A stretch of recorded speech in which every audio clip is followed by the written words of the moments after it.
सांगलीत पूर्व वैमनस्यातून एकाच मारहाण, तिघांविरुद्ध संजयनगर पोलिसात गुन्हा दाखल।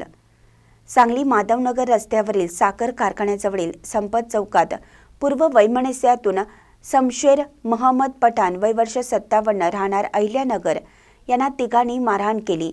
याबाबत संशयित अजय तानाजी लोंढे राहणार चिंतामणी नगर, योगेश युवराज ओलेकर राहणार कोकळे तालुका कवठे महांकाळ, बशीर साजिद कलावंत राहणार चिंतामणी नगर झोपडपट्टी या तिघांवर संजयनगर पोलिसांनी गुन्हा दाखल केला आहे।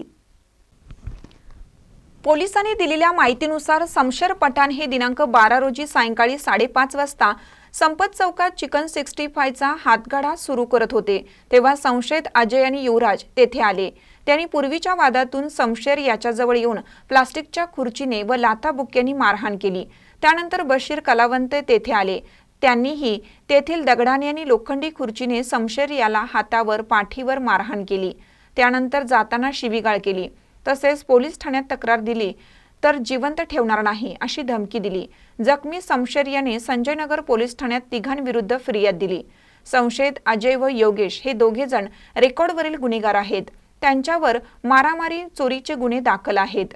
महानकर न्यूजसाठी आदी माने, मिरज।